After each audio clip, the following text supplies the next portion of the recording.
saveur divine. Cette bonne nouvelle du royaume sera prêchée dans le monde entier pour servir de témoignage à toutes les nations. Alors viendra la fin. Ce pain céleste vous est présenté par Immaculée Niraneza. Bienvenue très chers amis à l'écoute de l'émission Saveur divine. Que le nom de l'Éternel soit loué. Je remercie Dieu pour ce nouveau jour qui s'offre à nous. Je voudrais continuer la méditation que nous avons commencé hier sur Isaac dans Genèse 26. Mais avant de continuer, je voudrais que nous retenions ce premier verset du psaume 91.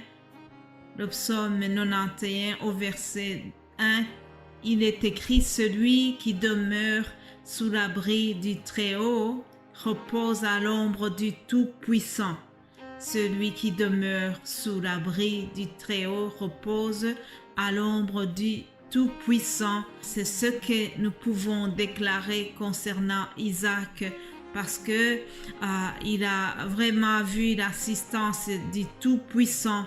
Il a pu vaincre ses ennemis parce qu'il était soutenu par l'Éternel, le Tout-Puissant, le chef des armées. Alléluia. Je vous invite donc à ouvrir nos Bibles, Genèse 26 au verset 26. Il est écrit « Abimelech vint de Guérar auprès de lui avec Azusat, son ami, et Picol, chef de son armée. Isaac leur dit, « Pourquoi venez-vous vers moi, puisque vous me haïssez et que vous m'avez renvoyé de chez vous ?» Ils répondirent, « Nous voyons que l'Éternel est avec toi. C'est pourquoi nous disons qu'il y ait un serment entre nous et toi et que nous fassions alliance avec toi. Jure que tu ne nous feras aucun mal.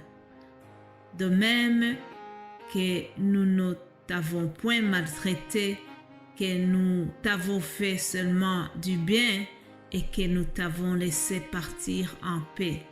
Tu es maintenant béni de l'Éternel. » Isaac leur fit un festin et ils mangèrent et burent.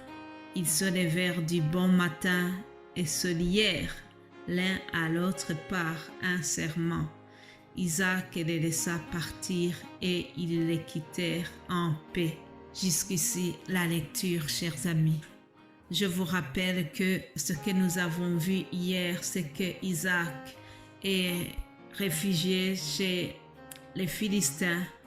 Alors, une fois là-bas, il a prospéré, l'Éternel était avec lui, il est devenu riche et la Bible nous dit qu'il s'enrichissait chaque jour de plus.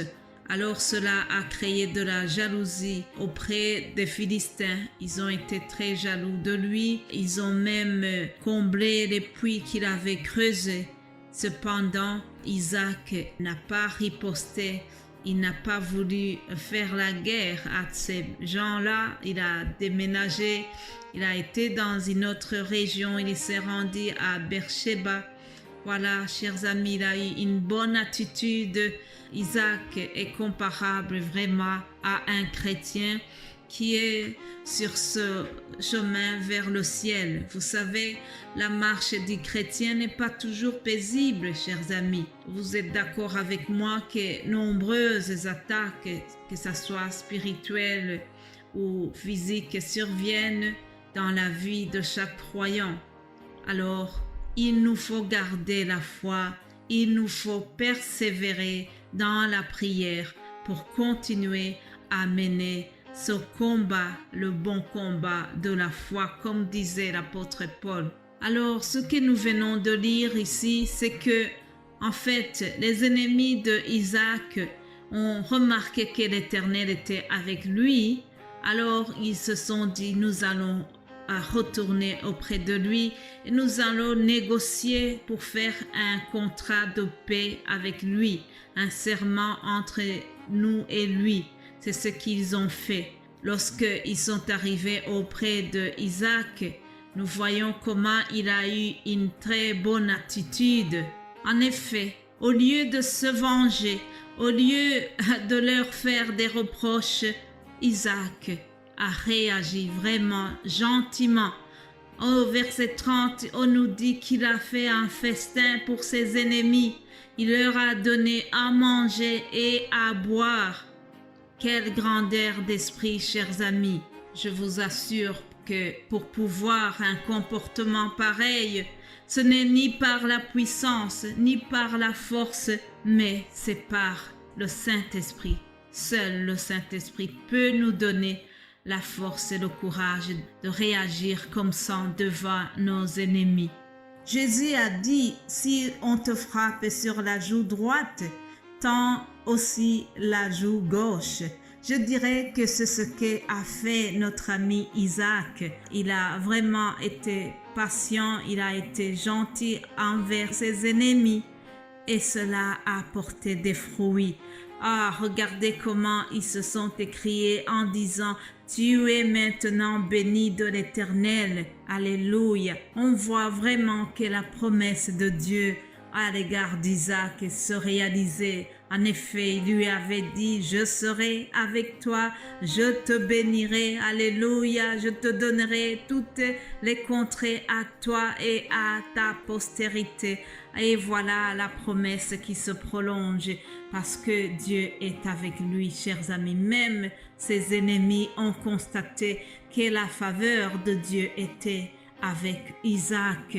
Mon frère, ma sœur, aujourd'hui je viens t'encourager avec cette histoire que nous venons de voir à propos d'Isaac.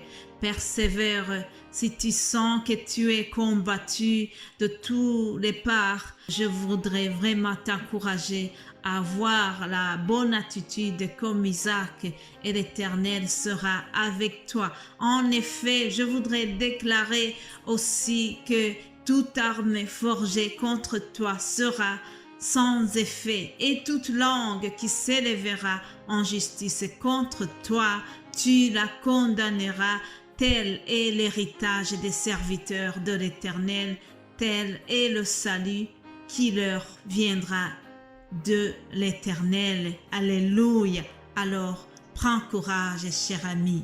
Je souhaite vraiment que l'Éternel soit avec vous comme il a été avec Isaac. Oui, chers amis, déclarons la victoire dans notre vie, déclarons la victoire contre nos ennemis, contre Satan qui veut toujours nous perturber. Alléluia. Je voudrais terminer ce message en te rassurant par la parole de Dieu, en te consolant par cette parole de Dieu que nous trouvons dans Deutéronome 28, verset 7 qui nous dit « L'Éternel te donnera la victoire sur tes ennemis qui s'élèveront contre toi. Ils sortiront contre toi par un seul chemin et ils s'enfuiront devant toi par 7 chemins. » Alléluia. Je répète ce verset et je voudrais vraiment que tu t'appropries les paroles qui sont dedans. L'Éternel te donnera la victoire sur tes ennemis qui s'élèveront contre toi.